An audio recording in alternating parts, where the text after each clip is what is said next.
Hello everyone, आज की इस वीडियो में हम पढ़ने वाले हैं क्लास 10th इंग्लिश का फर्स्ट फ्लाइट बुक से पहला story a letter to God. ठीक है, इसके राइटर हैं G.L. फ्यूएंटस। ठीक है, राइटर का नाम याद कर लीजिए। चलिए सबसे पहले बिफोर यू रीड पढ़ लेते हैं। इसमें लिखा हुआ है, एक कहावत है, फेथ कैन मूव माउंटेन्स। बहुत ही अच्छा कहावत है, मतलब विश्वास है तो आप बड़े से बड़ा मुश्किल को क्रॉस कर सकते हैं। ठीक है, बशर्ते विश्वास होना चाहिए। लेकिन सवाल ये खड़ा होता है कि हम विश्वास किस पे करें, हमारा विश्वास सही भी है कि नहीं। तो यही इस स्टोरी का मेन थीम है। ठीक है, इस स्टोरी में होता क्या है कि एक लेंजो नाम का एक फार्मर रहता है जो एक लेटर लिखता है गॉड को। ठीक है, जब उसका क्रॉप बर्बाद हो जाता है तब, और उस लेटर में बोलता है गॉड से कि मुझे 100 पेसोस दे दीजिए। पेसोस करेंसी है लैटिन अमेरिकन कंट्रीज़ का। लैटिन अमेरिकन मेनली जो साउथ अमेरिकन कंट्रीज़ है, जैसे कि अर्जेंटीना, चिली, मैक्सिको, ऐसे कंट्रीज़ का करेंसी है। अब इस स्टोरी में खासकर से कौन सा स्टोरी को टारगेट किया गया है वो पता नहीं चल रहा है। ठीक है, बस आप इतना समझ लीजिए कि पेसोस करेंसी है। तो वो इस लेटर में, जैसे इंडिया में रुपीज़ होता है ना, वैसे ये पेसोस है। ठीक है, इन सब कंट्रीज़ का, लैटिन अमेरिकन कंट्रीज़ का। तो वो इस लेटर में गॉड से 100 पेसोस मांगता है। तो इस स्टोरी में हमें यही जानना है कि क्या ये लेटर गॉड के पास पहुंचता है, गॉड क्या उसको पैसा देते भी है कि नहीं। यही सब चीज़ हमें इस स्टोरी में पता चलेगा। ठीक है, उससे पहले एक दो वर्ड एक्स्ट्रा आप याद कर लीजिए। लेंजो इस स्टोरी का मेन कैरेक्टर है, और किसी भी स्टोरी का मेन कैरेक्टर को लीड कैरेक्टर, लीडिंग कैरेक्टर या फिर प्रोटागोनिस्ट भी बोलते हैं। ये वर्ड याद रखिएगा। ठीक है, इसके ऊपर क्वेश्चन बन जाएगा, समझे। चलिए आगे देखते हैं, स्टोरी स्टार्ट करते हैं। स्टोरी यहाँ से स्टार्ट हो रहा है। लिखा हुआ है, the house the only one in the entire valley sat on the crest of a low hill. तो एक घर को यहाँ पे डिस्क्राइब किया हुआ है। ये घर जो है, ये इकलौता घर है पूरे वैली में। वैली क्या होता है आप इस पिक्चर पे देख सकते हैं, पहाड़ के बीच में जो नीचे का एरिया होता है, धंसा हुआ एरिया, लो लाइंग एरिया, इसी एरिया को वैली कहते हैं। ठीक है, तो इस वैली में एक ही घर था, इकलौता घर। ठीक है, और वो घर, जैसे ये हिल हो गया, हिल के बीच में ये वाला एरिया तो वैली है। ठीक है, तो एकदम ही वैली नीचे में नहीं बना हुआ था। ये घर कहाँ बना हुआ था, sat on the crest of a low hill. एक छोटा सा हिल था यहाँ पे, उस हिल के ऊपर घर बना हुआ था। समझे कि नहीं। चलिए ये बात याद रखिएगा, ये इकलौता घर है, द ओनली हाउस। ठीक है,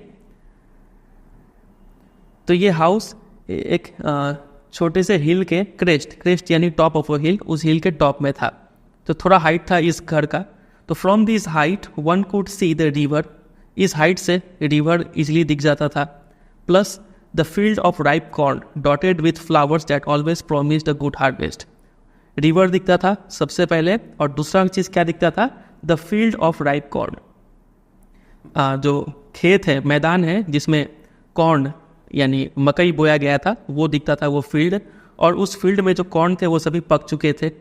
और उस फील्ड कॉर्न्स के बीच में क्या दिखता था, डॉटेड विथ फ्लावर्स, यहाँ पे वाइल्ड फ्लावर्स को बोला गया है। ठीक है, बीच बीच में एक दो जंगली फूल भी दिखते थे। जंगली फूल दिखने का मतलब ये है कि वो जो लैंड है वो काफ़ी ज़्यादा फर्टाइल लैंड है। और फर्टाइल लैंड होने का मतलब ये अच्छा अंदेशा है, ये अच्छा इंडिकेशन है कि गुड हार्वेस्ट, अच्छा फसल होने वाला है। क्योंकि लैंड फर्टाइल होगा तो जंगली फ्लावर, चूँकि लैंड फर्टाइल है तो ही तो वाइल्ड फ्लावर्स वहाँ पे उगे हुए हैं। और वाइल्ड फ्लावर्स जब उग सकते हैं तो डेफिनेटली ये कॉर्न भी अच्छा फसल देगा। समझे यहाँ तक। चलिए फिर आगे देखिए। The only thing the earth needed was a downpour और एटलीस्ट अ सावर। अब यहाँ पे सिर्फ एक ही चीज़ का जरूरत था, लैंड तो ऑलरेडी फर्टाइल है, सिर्फ एक ही चीज़ का जरूरत था, वो था पानी। Was a downpour. डाउनपोर का मतलब होता है हैवी रेनफॉल, एक अच्छा सा बारिश हो जाए, या फिर अच्छा बारिश नहीं हो तो एटलीस्ट अ लिटिल सावर, हल्का फुल्का ही बारिश हो जाए तो ये फसल और भी अच्छा हो जाएगा। समझे कि नहीं। इस वर्ड को याद रखिएगा, डाउनपोर। एग्जाम में क्वेश्चन पूछते हैं। ऐसे ही एक मिलता जुलता वर्ड है ड्रिजलिंग। आप सुने भी होंगे, मालूम भी होगा। ड्रिजल का मतलब होता है लाइट रेन, मतलब हल्का फुल्का बारिश। लेकिन डाउनपोर का मतलब होता है मोटा मोटा बारिश होना। ठीक है, हेवी रेनफॉल होना। समझे। थ्रू आउट द मॉर्निंग लेंजो, अब यहाँ पे मेन कैरेक्टर को, प्रोटागोनिस्ट को यहाँ पे इंट्रोड्यूस किया जा रहा है। इसका मतलब ये जो घर था वो घर किसका था, लेंजो का था। याद रखेंगे इस बात को। Who knew his fields intimately had done nothing else but see the sky towards the north east. यहाँ पे लेंजो के बारे में बताया गया है। लेंजो जो है वो न्यू हिज फील्ड्स इंटीमेटली मतलब क्लोजली, काफ़ी अच्छे से अपने फील्ड यानी खेत को जानता था। मतलब ये एक फार्मर था लेंजो, प्लस काफ़ी एक्सपीरियंस फार्मर था। इस बात से, इस लाइन से हमें यही पता चल रहा है, ठीक है। तो वो थ्रू आउट द मॉर्निंग, सुबह से लेंचो एक ही काम करे जा रहा था। वो काम क्या था? हैड डन नथिंग, कुछ नहीं कर रहा था, बट सी द स्काई, वो सिर्फ आसमान की तरफ देखे जा रहा था, टुवर्ड्स द नॉर्थ ईस्ट। हो सकता है जिस एरिया में लोग रहते हैं तो वो नॉर्थ ईस्ट दिशा से जो क्लाउड से वो आएंगे और फिर बारिश होगा, ठीक है। वो उसी दिशा में देख रहा था कि कब बादल आएगा और कब बरसेगा। बात तक गहराई समझे यहाँ तक? चलिए। और यहाँ पे लेंचो का दिख रहा है कि ये बारिश का इंतजार कर रहा है, मतलब यहाँ पे प्रॉब्लम क्या है? प्रॉब्लम है यहाँ पे सूखापन है, अभी ड्राउट है। समझे यहाँ तक? ये सब कीवर्ड्स है, उसलिए यहाँ पे लिख कर रखे हैं। आप भी लिख सकते हैं, और लिखने में अगर आलसी लग रहा है आपको तो ये PDF आपको दे देंगे डाउनलोड करने के लिए, वहाँ से ले लीजिएगा, ठीक है। चलिए, लेकिन अच्छा रहेगा कि आप भी अपने बुक में लिखे तो आपको लिखते लिखते भी कुछ अच्छा याद रहेगा। आगे देखिए, now we are really going to get some water woman. तो लेंचो जो है वो अपना वाइफ को वुमेन करके बुलाता है, अपना वाइफ से बोलता है कि अब हमें सिर्फ क्या चाहिए? थोड़ा सा पानी चाहिए, तो बहुत अच्छा होगा। The woman who was preparing supper replied yes God willing. वो वुमेन मतलब लेंचो की वाइफ जो क्या कर रही थी? सपर प्रिपेयर कर रही थी, मतलब ये इवनिंग का टाइम है और ये लोग रात के खाने का प्रिपरेशन कर रहे हैं, ठीक है। तो उसकी वाइफ रिप्लाई करती है कि हाँ, जैसी भगवान की मर्जी, भगवान चाहेंगे तो जरूर बारिश होगा। The older boys were working in the field while the smaller ones were playing near the house until the woman called to them all come for dinner. फिर इनके कुछ बच्चों का डिस्क्राइब किया गया है। तो जो बड़े बड़े बच्चे थे वो लोग अभी भी फील्ड में काम कर रहे थे। कौन सा फील्ड? कॉर्न फील्ड, याद रखिएगा, ठीक है। कॉर्न फील्ड में काम कर रहे थे, जबकि जो छोटे छोटे बच्चे थे वो खेल रहे थे तब तक, जब तक कि उनकी माँ ने उन सबको बुलाया कि चलो आ जाओ, खाना खा लो, ठीक है। It was during the meal that just as Lencho had predicted big drops of rain began to fall. खाना खा ही रहे थे वो लोग, तो जैसा लेंचो ने अनुमान लगाया था तभी क्या हुआ? बारिश की बड़ी मोटी मोटी बूंदें गिरने लगी। समझे? मतलब बारिश से स्टार्ट हो गया। अब तो काफ़ी खुशी का बात है, अच्छा फसल होगा। इन द नॉर्थ ईस्ट दिशा से क्या देखने को मिला? A huge mountain of clouds, मतलब बादल आ रहे थे, कुड बी सीन अप्रोचिंग, ठीक है। The air was fresh and sweet, काफ़ी अच्छा हवा चल रहा था और काफ़ी ये मीठा सेंट आ रहा था, ठीक है। मतलब मिट्टी में जब, सूखा मिट्टी पे जब बारिश होता है तो वैसा जो सुगंध आता है वैसा ही स्मेल आ रहा था। The man went out for no other reason than to have the pleasure of feeling the rain on his body. Man यानी लेंचो है, वो बाहर निकल गया, कोई काम से नहीं, बस इसलिए निकल गया कि वो बारिश की बूंदों को अपने बॉडी पे फील कर पाए। वो बारिश का मजा लेना चाहता था, इसलिए वो बाहर निकल गया। And when he returned he exclaim, और जब वो वापस फिर घर में आया तो बोलता है, these aren't rain drops falling from the sky, they are the new coins. बोलता है कि ये बारिश की बूंदे नीचे नहीं गिर रही है, ये मानो ये बूंदे जो है वो क्या है? कॉइन्स है, ठीक है, पैसा गिर रहा है ऊपर से। The big drops are 10 cent pieces and little ones are 5। जो बड़ी बड़ी बूंदे हैं वो एक एक बूंद का कीमत है लगभग 10 सेंट, ठीक है, और जो छोटी छोटी बूंदे हैं उनका 5 सेंट मूल्य है। ऐसा वो कंपेयर करता है। तो यहाँ पे जो पोइटिक डिवाइस से बोलते हैं वो क्या है? मेटाफर है, ठीक है। यहाँ पे रेन ड्रॉप्स को कंपेयर किया गया है कॉइन्स के साथ डायरेक्टली। एज और लाइक का वर्ड, एज और लाइक जैसा वर्ड यूज़ नहीं किया गया है, ठीक है। इसके बारे में डिटेल में आपको पोएम्स में बताएंगे, अभी आप इतना समझ के छोड़िए कि रेन ड्रॉप्स को कॉइन्स के साथ कंपेयर किया गया है डायरेक्टली। तो पोइटिक डिवाइस हो गया मेटाफर, ठीक है। जब भी कंपैरिजन करते हैं एज और लाइक जैसा वर्ड को यूज़ किए बिना, तो वहाँ पे पोइटिक डिवाइस मेटाफर होता है, ठीक है। तो बड़े ड्रॉप्स को 10 सेंट बताया गया है। अब वहाँ पे 1 पैसों में 100 सेंटावोज होता है, तो उसी से अंदाज़ा लगा लीजिए कितने का वैल्यू होगा, ठीक है। ऐसा वो मेटामॉर्फ कंपैरिजन करके बोलता है। With a satisfied expression, he regarded the field of ripe corn with its flowers draped in a curtain of rain. काफ़ी satisfied होके वो देख रहा था और अपने फील्ड को मतलब काफ़ी इम्प्रेसिव तरीके से देख रहा था। Ripe corn with its flowers, में फ्लावर्स थे उनको भी देख रहा था। ड्रेप्ड मतलब होता है कवर्ड विथ क्लोथ, ये सब वर्ड मीनिंग्स याद रखिएगा, ठीक है। अभी बताएंगे कैसा कैसा क्वेश्चन बनेगा। Draped in a curtain of rain, जो वो पूरा फील्ड जो बारिश से ढक चुका था उसको काफ़ी वो सेटिस्फाइड तरीके से देख रहा है ये पूरा दृश्य को। लेकिन तभी कुछ चेंज होता है। अब चेंज क्या है देखिए। Suddenly a strong wind began to blow, तभी एक तेज हवा चलने लगता है। याद रखिएगा स्ट्रॉन्ग विंड, क्या चेंज होता है? स्ट्रॉन्ग विंड बहता है। And along with the rain, और बारिश के साथ साथ, अभी तक तो सिर्फ बारिश हो रहा था, अब बारिश के साथ साथ वेरी लार्ज हेल स्टोन्स, जो बर्फ होते हैं, ओले होते हैं, वो भी गिरने लगे नीचे, ठीक है। पहले सिर्फ बारिश था, अब विंड भी आ गया और हेल स्टोन्स भी आ गया। ये प्रॉब्लम का चीज़ है। These truly resemble new silver coins. अब ये हेल स्टोन जो थे, बर्फ के ओले के जो टुकड़े थे, वो तो अब सच में सिल्वर कॉइन्स की तरह ही दिख रहे थे। The boys exposing themselves to the rain ran out to collect the frozen pearls. और जो इनके बेटे थे वो खुद निकल जाते हैं बारिश में, किस लिए? कलेक्ट करने के लिए ये हेल स्टोन्स को। ठीक है, जो जमे हुए मोती है, ये हेल स्टोन्स को पर्ल्स के साथ कंपेयर किया गया है। ठीक है, उसको बर्फ इकट्ठा करने के लिए चले जाते हैं सब। समझे? It's really getting bad now exclaim the man. अब लेंचो का टेंशन बढ़ता जा रहा है, बोलता है कि अब तो सिचुएशन बुरा हो गया। I hope it pass quickly. लेकिन वो अभी भी आशा नहीं छोड़ता है, वो उम्मीद करता है कि जल्दी से ये हेल स्टोन्स का जो है गिरना बंद हो जाए। ठीक है, लेकिन it did not pass quickly, ये बंद नहीं होता है। For an hour the hail rained on the house, the garden, the hillside, the cornfields, on the whole valley. 1 घंटे के लिए ये जो हेल है, ओले है, वो गिरे। घर पे भी गिरे, गार्डन पे गिरे, हिल साइड पे गिरे, कॉर्नफील्ड पे गिरे, हर जगह गिरे। The field was white. ये जो उनका कॉर्नफील्ड था वो पूरा वाइट हो गया, इतना हेल स्टोन्स गिरा। As it covered with salt, मानो ये पूरा जो फील्ड है वो सॉल्ट से कवर हो गया है। ठीक है, तो यहाँ पे देखिए, यहाँ पे फिर से हेल स्टोन्स को कंपेयर किया गया है सॉल्ट के साथ। ठीक है, और यहाँ पे एज वर्ड का यूज़ है, तो यहाँ पे पोएटिक डिवाइस बोलते हैं सिमिली है। समझे? ये याद रखिएगा, इसके ऊपर क्वेश्चन बन जाता है।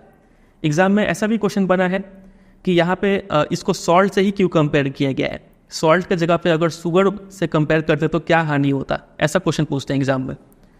तो लिखना पड़ेगा कि सॉल्ट जो है वो सही कंपैरिजन है यहाँ पे फील्ड के लिए, हेल स्टोन्स के लिए। ठीक है, क्योंकि सॉल्ट जो है पूरा वाइट होता है और ये ठीक मतलब दर्शाता है हेल स्टोन्स का नेचर को। ठीक है, अगर शुगर से कंपेयर करते हैं यहाँ पे राइटर, तो प्रॉब्लम ये था कि ज़्यादा फोकस चला जाता है ऑडियंस का, क्योंकि शुगर क्या होता है, क्यूबिकल शेप का होता है, शेप और साइज पे ज़्यादा फोकस जाता है, जो कि यहाँ पे उतना रिलेवेंट नहीं है। यहाँ पे हमें कलर दिखाना था, इसलिए जो सॉल्ट से कंपैरिजन है वो ज़्यादा अप्रोप्रिएट है। बात अगर समझ रहे हैं, ये सारा लिखा हुआ क्वेश्चन आंसर मिल जाएगा आपको मेरे वेबसाइट पे। ठीक है, अभी आपको बता देंगे, अभी आपसे भी इतना समझ के चलिए। ठीक है, चलिए आगे बढ़ते हैं। Not a leaf remained on the trees, the corn was totally destroyed. जो ट्रीज थे उनमें एक भी पत्ता नहीं बचा, क्योंकि ऊपर से जो ओले गिरे, बर्फ के टुकड़े जो गिरे, वो सब लीफ को डैमेज कर दिए। और जहाँ तक फील्ड का बात था, जिसमें कॉर्न्स लगे हुए थे, वो भी पूरी डिस्ट्रॉय हो चुका था। चलिए फिर आगे क्या हुआ? The flowers were gone from the plants. जो प्लांट्स में फ्लावर्स लगे थे वो फूल भी टूट के नीचे गिर गए। Lencho's soul was filled with sadness. Lencho जो था वो पूरी दुखी हो गया, डिसअपॉइंटेड हो गया। When the storm had passed, जब ये तूफान गुजर गया, he stood in the middle of the field and said to his sons, वो फील्ड के बीचों बीच जाके खड़ा हो जाता है और अपने बेटों से कहता है कि a plague of locusts would have left more than this। देखिए, अगर लोकस्ट का भी झुंड आता है, अटैक करता है हमारे फील्ड में, तो इससे तो ज़्यादा फसल बच जाता। ठीक है, मतलब वो इतना ज़्यादा दुखी हो गया है। लोकस्ट समझते हैं, लोकस्ट को टिड्डी बोलते हैं। मतलब जो स्टूडेंट राजस्थान हरियाणा के होंगे उनको शायद पता होगा, एक टाइप का ग्रास ऊपर होता है, ये आता है और पूरा फसल को, कॉर्न के फील्ड को डैमेज कर देता है, सब खा लेता है। ठीक है, तो बोलता है कि अगर ये कीड़ा भी आता और हमारे फसल को डैमेज करना चाहता तो इतना डैमेज नहीं करता जितना कि ये हेल स्टोन, ये स्टॉर्म ने किया है। समझ रहे? तो यहाँ पे लेंचो का फीलिंग के ऊपर क्वेश्चन बनता है, लेंचो अभी कैसा फील कर रहा है। तो यहाँ पे बता ही दिया गया है, काफ़ी वो सैडनेस से भरा हुआ है, काफ़ी वो सैड है। तो इसके लिए अलग अलग वर्ड भी याद रखिए, क्योंकि आप सिर्फ सैड लिख के आएंगे तो काफ़ी हल्का आंसर माना जाएगा आपका। थोड़ा एक स्टैंडर्ड होना चाहिए, आप क्लास 10 में है तो आप ऐसा वर्ड यूज़ कीजिएगा। काफ़ी डिस्पेयर है इसमें, होपलेसनेस है, उम्मीद छोड़ दिया अब ये, रेजिग्नेशन मतलब अब ये हार मान चुका है, पूरी गिव अप कर दिया है। ये सब उसका कुछ फीलिंग्स है, ये सब की वर्ड्स है। जब आप सेंटेंस फ्रेम करेंगे तो ये सब वर्ड को यूज़ करेंगे। कैसे आंसर लिखना है वो पूरा आपको वेबसाइट पे मिल जाएगा। अभी आप सिर्फ इतना ही याद करके चलेंगे तो काफ़ी ईजी रहेगा आपके लिए। ठीक है, चलिए।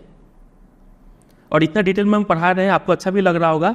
ये सब पढ़ के आप मतलब एक बार आप इसको ध्यान से पढ़ लीजिए, फिर आपको इसके ऊपर और कोई वीडियो देखने का जरूरत नहीं पड़ेगा। समझ रहे हैं? आप वो 5-10 मिनट वाला एनिमेशन वाला वीडियो देखेंगे, स्टोरी तो समझ में आ जाएगा, लेकिन जब आप क्वेश्चन अटेम्प्ट करेंगे तो आप कुछ भी सॉल्व नहीं कर पाएंगे, कोई क्वालिटी नहीं रहेगा आप में। ठीक है, तो थोड़ा टाइम दीजिए, एक बार मेहनत कीजिए, हमेशा के लिए हो जाएगा। आगे देखते हैं।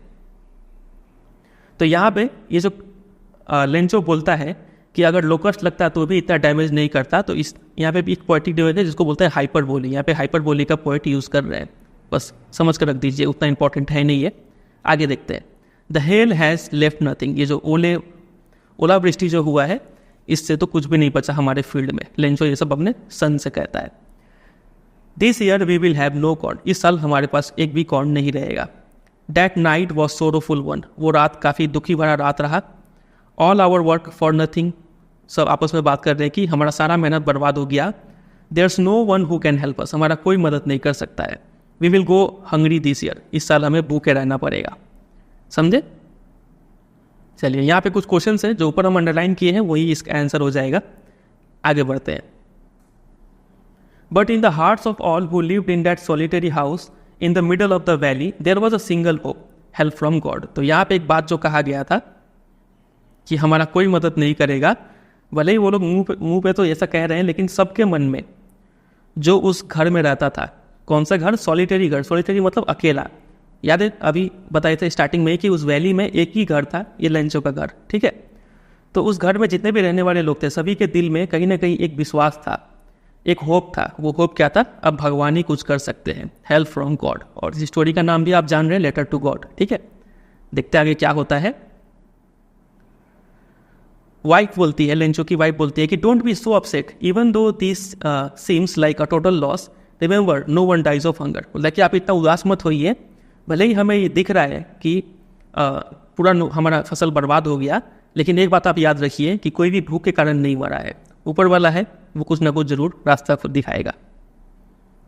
तो इस पे लेंचो कहता है डेट्स व्हाट दे से, हाँ यही तो लोग कहते हैं, no one dies of hunger, भूख से कोई मरता नहीं है, लेकिन देखे अब हमारा हाल क्या होगा। All through the night Lencho thought only of his one hope, पूरा रात लेंचो सिर्फ इसी बारे में सोचता रहा, एक ही उम्मीद के बारे में, अब भगवान ही कुछ कर सकते हैं, द हेल्प ऑफ गॉड, ठीक है। whose eyes as he had been instructed see nothing even see everything even what is deep in one's conscience। तो लेंचो पूरा रात भगवान के बारे में सोचता रहा। वो उसे कहा गया था, यहाँ पे लिखा है as he had been instructed, जैसा उसे सुनाया गया था, जैसा लोग कहते थे, जैसा वहाँ पे बिलीव था उस रीजन में कि भगवान की जो आंखें हैं, whose eyes see everything, भगवान हर किसी को देखता है। Even what is deep in one's conscience, यहाँ तक कि इंसान के मन में वो इंसान अंदर ही अंदर क्या सोच रहा है, कितना सही कितना गलत, ठीक है। कॉन्साइंस का मीनिंग होता है inner sense of right and wrong. हर इंसान के अंदर क्या चल रहा है वो भी भगवान को दिखता है। तो हमारा फसल डैमेज हुआ ये भी भगवान को दिखेगा, हमारे साथ गलत हुआ ये भी दिखेगा, तो भगवान जरूर हमारा हेल्प करेंगे, ठीक है। अब यहाँ से देखिए, यहाँ से काफ़ी इंपॉर्टेंट लाइन, अच्छा लाइन स्टार्ट हो रहा है। Lencho was an ox of a man. Ox मतलब समझते हैं बैल, ठीक है। ऑक्स ऑफ अ मैन मतलब बैल जानते हैं काफ़ी फिजिकल लेबर करता है, काफ़ी टफ काम करता है, मेहनत वाला काम करता है। तो लेंचो को भी ऐसा ही कहा गया कि लेंचो भले ही बहुत ही ज़्यादा फिजिकल काम करता था, वर्किंग लाइक एन एनिमल, ठीक है, एक एनिमल की तरह अपने फील्ड्स में काम करता था, लेकिन इसके बावजूद but still he knew how to write, उसे लिखना आता था, मतलब लेंचो को पढ़ना लिखना आता था, समझ रहे हैं। तो यहाँ पे वहाँ का सोशल नॉर्म्स बताया गया है। वहाँ पे प्रचलन कैसा था कि जो इंसान जनरली फिजिकल लेबर कर रहा है तो वो पढ़ा लिखा नहीं होगा। लेंचो इस बात का एक्सेप्शन था कि वो इतना फिजिकल लेबर करने का बावजूद भी क्या था, उसको लिखना आता था, मतलब पढ़ना भी आता था, पढ़ा लिखा था वो, ठीक है। द फॉलोइंग संडे, अगले संडे एट डे ब्रेक, मतलब जैसे ही सुबह हुआ, he began to write a letter, वो एक लेटर लिखता है। समझ गए स्टोरी का थीम अब यहाँ पे आ रहा है, किसको लेटर लिख रहा होगा, समझ ही गए आप। Which he himself would carry to town, वो सोचा था कि ये लेटर खुद ही शहर ले जाएगा और इसको मेल में, डाक में दे देगा, पोस्ट कर देगा। It was nothing less than a letter to God, तो वो लेटर और कुछ नहीं, सिर्फ एक लेटर टू गॉड था, भगवान को डायरेक्ट वो चिट्ठी लिख रहा था। उसने चिट्ठी में लिखा कि God if you don't help me my family and I will go hungry this year. समझ गए। I need 100 pesos in order to sow my field again, मुझे 100 पेसोस चाहिए ताकि मैं वापस से बीज बो पाऊँ अपने फील्ड में और जिंदा रह पाऊँ जब तक कि वो क्रॉप फिर से वापस आए। Because the hell strong dot dot, क्योंकि ये हेल स्ट्रॉन्ग ने पूरा बर्बाद कर दिया, ये सब चीज़ वो चिट्ठी में लिखा। He wrote to God on the envelope, envelope में आपको पता है जो राइट हैंड साइड होता है, इस साइड, वहाँ पे जिसको आप चिट्ठी लिख रहे हैं उसका एड्रेस लिखना पड़ता है। तो भगवान का एड्रेस में क्या लिखा, सिर्फ ये टू, और यहाँ लिख दिया गॉड, और यहाँ पे फ्रॉम अपना एड्रेस यहाँ पे होता है, ठीक है। तो वहाँ पे सिर्फ लिख दिया God. Put the letter inside, फिर लेटर को इस इन्वेलप के अंदर डाल दिया। स्टिल ट्रबल्ड, अभी भी वो काफ़ी ज़्यादा टेंशन में था, टाउन में गया, ठीक है। एट द पोस्ट ऑफिस पहुँचा। पहुँचने के बाद उसने इस लेटर पे एक स्टैंप लगाया और स्टैंप लगाने के बाद इसको मेल बॉक्स, जो पोस्ट बॉक्स था, उसमें डाल दिया, ठीक है। डालने के बाद वो घर आ गया। फिर एक दिन क्या होता है कि one of the employees who was a postman and also help at the post office went to his boss laughing heartily and showing him the letter to God. तो पोस्ट ऑफिस का एक एम्प्लॉय था जो कि एक postman था और कभी कभी वो पोस्ट ऑफिस में भी काम करता था, मतलब ऑफिशियल काम भी करता था, ठीक है। पोस्टमैन का काम क्या होता है? लेटर बांटना। ऑफिस में बैठने का तो काम नहीं होता इनका, लेकिन ये पोस्टमैन ऑफिस का भी काम करता था थोड़ा, ठीक है। तो वो एम्प्लॉय जो था उसको ये चिट्ठी मिलता है और वो चिट्ठी पाने के बाद काफ़ी हंसता है और हंसते हंसते ये चिट्ठी जाके अपने बॉस को दिखाता है कि देखो एक इंसान ने कैसा चिट्ठी दिया है, गॉड को दिया है। तो उसका बॉस कौन था? Post master. किसी भी पोस्ट ऑफिस का जो हेड होता है कौन होता है? पोस्ट मास्टर, ठीक है। Never in his career as a postman had he known that address. उसने अपने पूरे करियर में इस एड्रेस को वो नहीं देखा था, ना जानता है गॉड कहाँ डिलीवर करेगा वो, ठीक है। The post master a fat amiable fellow, ये वर्ड याद रखिए, एमिएबल काफ़ी अच्छा वर्ड है, मतलब फ्रेंडली एंड प्लीजेंट इसका होता है, ठीक है। खुशमिजाज मूड का था ये पोस्ट मास्टर, मोटा था थोड़ा। ऑल्सो ब्रोक आउट लाफिंग, तो पोस्ट मास्टर में यानी जो बॉस को जब ये बात पता चलता है तो वो भी काफ़ी हंस पड़ता है। But almost immediately he turn serious, लेकिन तुरंत वो सीरियस होता है और अपने डेस्क पर लेटर को रखते हुए कमेंट करता है, बोलता है कि व्हाट फेथ, मतलब क्या विश्वास है।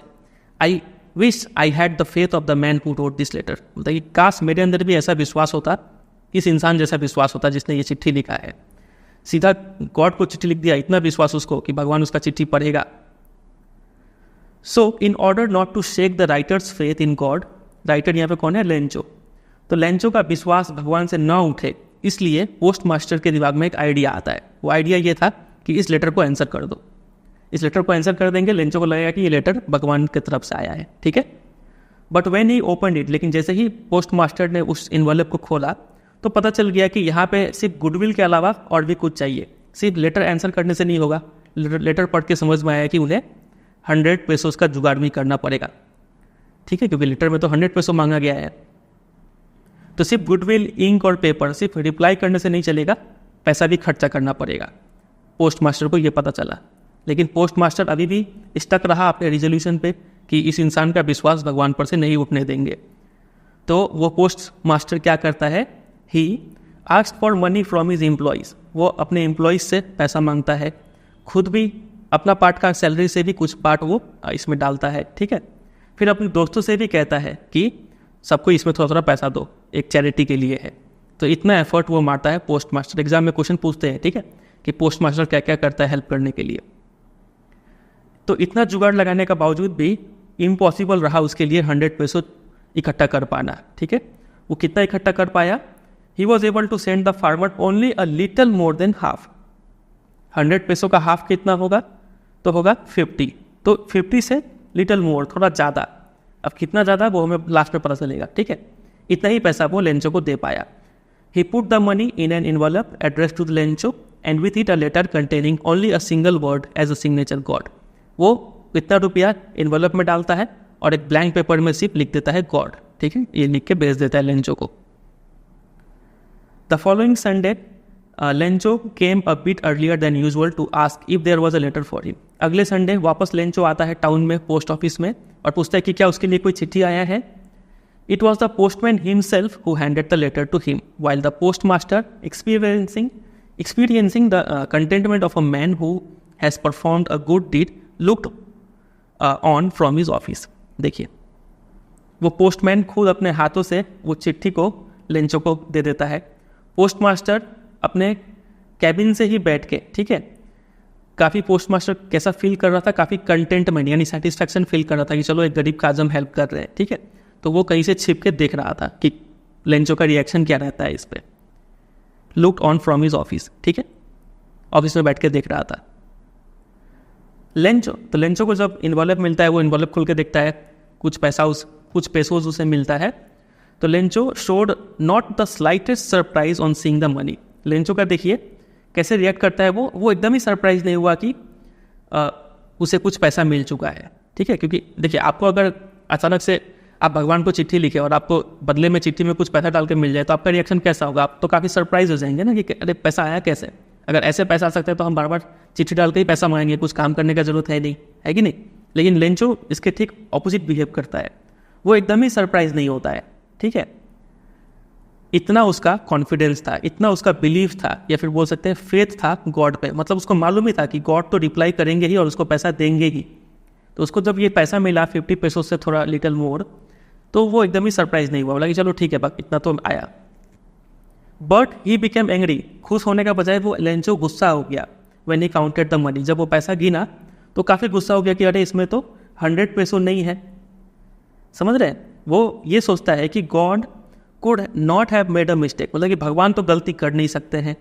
Nor could he have denied Lencho what he had requested, भगवान गलती नहीं कर सकते हैं, प्लस भगवान उसका रिक्वेस्ट को डिनाई भी नहीं कर सकते। मतलब उसने 100 पैसों मांगा है तो पक्का भगवान ने 100 पैसों दिया होगा। समझ रहे बात है क्या? नहीं, 100 पैसों दिया होगा मतलब उसे अभी कम मिला है, 50 पैसों से कुछ ज़्यादा मिला है। तो 20 का पैसा कौन ले लिया? वो ये सोच रहा है कि कहीं ये पोस्ट ऑफिस के एम्प्लॉय यहाँ पे कुछ गड़बड़ कर दिए हैं, ठीक है, ये लोग आपस में कुछ पैसा चुरा लिए हैं और मुझे कम दे रहे हैं। तभी लेंचो क्या करता है? Immediately went up to the window to ask for paper and ink, तुरंत खिड़की पे जाता है, काउंटर पे जाता है, पेपर और इंक मांगता है। On the public writing table वो एक चिट्ठी लिखता है with much wrinkling of his bro, ठीक है, मतलब काफ़ी गुस्से में वो चिट्ठी लिखता है। Caused by the effort he had to make to express his ideas, वो अपने आइडिया को, फीलिंग को एक्सप्रेस करने के लिए जितना एफर्ट मार रहा है उसके कारण जो गुस्सा वाला एक्सप्रेशन है वो आ गया उसके फेस पे, ठीक है। व्हेन ही फिनिश, जब उसने चिट्ठी लिखना खत्म कर लिया, he went to the window to buy a stamp, फिर से वो एक स्टैम्प खरीदता है। फिर वो स्टैम्प को चाटता है, क्योंकि स्टैम्प में पहले से गम होता है, ठीक है। जब आप उसको भिगा देते हैं या फिर थूक से ही गीला कर देते हैं तो वो गम एक्टिवेट हो जाता है और उसको ऐसे ही चिपका सकते हैं, अलग से कोई गम नहीं चाहिए, ठीक है। And then affixed to the envelope, वो स्टैम्प को एनवलप पे चिपका देता है with a blow of his fist, एक मुक्का मार के, ठीक है, और फिर उसको दे देता है, पोस्ट कर देता है। The moment the letter fell into the mail box, the postmaster went to open it, जैसे ही वो चिट्ठी मेल बॉक्स में जाता है, जो पोस्ट मास्टर है, बॉस, वो उस चिट्ठी को जाके खोलते हैं और पढ़ते हैं। तो उनका मन में तो क्यूरियोसिटी है कि लेंचो क्या लिखा, आप देखें। तो उस चिट्ठी में लिखा हुआ था कि God of the money that I asked for only 70 pesos reached me, लेकिन भगवान मैंने आपसे जितना पैसा मांगा था उसमें से सिर्फ 70 पैसों ही मुझे मिला है, ठीक है। सेंड मी द रेस्ट, और मुझे बचा हुआ कितना बचा हुआ है? 30 पैसों आप मुझे वापस भेजिए। I need it very much, क्योंकि वो पैसा का बहुत ज़रूरत है मुझे। But don't send it to me through the mail, और रिक्वेस्ट करता है गॉड से कि इस बार आप ये 30 पैसों इस चिट्ठी के थ्रू, मेल के थ्रू मत भेजिएगा। क्यों? क्योंकि because the post office employees are a bunch of crooks Lencho. तो देखिए, वो चिट्ठी में लिखता है कि आप ये 30 पैसों मेल से मत भेजिएगा, क्योंकि ये पोस्ट ऑफिस के जो एम्प्लॉय है एक नंबर के धोखेबाज है, चालबाज है, ये लोग पैसा चुरा लेते हैं, कुछ और तरीके से भेजिएगा। इतना करके चिट्ठी एंड कर देता है। मतलब ये लाइन पढ़ के तो सीधा सीधा समझ में आता है, हम लोग के लैंग्वेज में हम लोग क्या बोलेंगे कि आजकल भलाई का ज़माना नहीं रहा है कि नहीं। एक सोचिए, अब इस पर ये सब पढ़ के पोस्ट मास्टर को, पोस्ट ऑफिस के बाकी एम्प्लॉय जो पोस्टमैन हैं, उनको क्या फील हुआ होगा। एक तो इतना मेहनत से उन्होंने 70 पैसों जुगाड़ करके दिया, ऊपर से लेंचो क्या किया, इन्हें ही चोर समझ रहा है। वो फिर भगवान को चिट्ठी लिखा कि 30 पैसों भेजिए, लेकिन पोस्ट के थ्रू नहीं, मेल के थ्रू नहीं, किसी और तरीके से भेजिए। तो ये बात है, समझे? अच्छा लगा ये स्टोरी। चलिए, तो यहाँ पे ये क्या है? आयरनी है। पोएटिक डिवाइस बोलता है आयरनी। यहाँ पे लेंचो जिसको गलत समझ रहा है, असल में वही सही है, ठीक है। लेकिन क्या ही कर सकते हैं, लेंचो का फेथ ही इतना है गॉड पे कि उसे ये सब विश्वास ही नहीं हो रहा है। मतलब वो अब गॉड को ही सही मान रहा है और ये सबको गलत मान रहा है, ठीक है। चलिए, तो ये पूरा जो PDF है जिसमें वर्ड मीनिंग्स लिखा हुआ है, अंडरलाइन किया हुआ है, ये पूरा PDF आपको मेरे वेबसाइट पे मिल जाएगा। आप लिंक देख सकते हैं, यहाँ पे जाके आप इसको डाउनलोड कर लीजिएगा, ठीक है। और इस चैप्टर का जितना भी इंपॉर्टेंट क्वेश्चन आंसर्स है वो भी आपको मेरे वेबसाइट पे मिल जाएगा। आप सिंपली गूगल में सर्च कर दीजिएगा a letter to God important question answer by CBSE guidance, इतना लिख के सर्च कीजिएगा, आ जाएगा, ठीक है। चलिए, और वीडियो को एंड करने से पहले एक छोटा सा होमवर्क आपको देंगे। यहाँ पे कुछ 3 वर्ड लिख रखे हैं। डाउनपोर, जिसका जिक्र स्टार्टिंग में ही हुआ था, और ड्रीजल, जिसका बारे में आपको बता दिए, और थंडर स्टॉर्म। ये 3 वर्ड है, तीनों का बारे में एक बार एग्जाम में क्वेश्चन आया था। क्वेश्चन इस तरीके से देते हैं, एक टेबल बना देते हैं और यहाँ पे 2 कॉलम होगा और यहाँ पे ये तीनों वर्ड लिखा रहेगा, तीनों का मीनिंग यहाँ पे लिखा रहेगा, बोलेंगे मैच कीजिए, ठीक है। और ऐसे करके 4 ऑप्शन दे देंगे आपको। तो इसके लिए ये क्वेश्चन अटेम्प्ट करने के लिए आपको तीनों का मीनिंग अच्छे से आना चाहिए। तो ये आपके लिए होमवर्क रहेगा, आप गूगल सर्च कीजिए कैसे भी करके, इस तीनों का मीनिंग मुझे कमेंट सेक्शन में बताइए, ठीक है। चलिए इतना काम आप कर लेंगे। चलिए तो इसी पे ये वीडियो को एंड करते हैं। उम्मीद करते हैं आपको ये वीडियो पसंद आया होगा। वीडियो अच्छा लगा तो जरूर एक लाइक कर दीजिएगा, फ्रेंड के साथ शेयर कर दीजिए, और अगर आप चैनल पर नए हैं तो इसको सब्सक्राइब भी कर लीजिए। आने वाले दिनों में आपको और भी वीडियोस देखने को मिलेंगे जो कि आपके लिए काफ़ी हेल्पफुल रहेगा। और बेल आइकन प्रेस कर दीजिए ताकि आपको नोटिफिकेशन भी टाइम पे मिलता रहे, समझे। चलिए एंड करते हैं, मिलते हैं बहुत जल्द किसी और वीडियो में। तब तक के लिए bye bye and take care.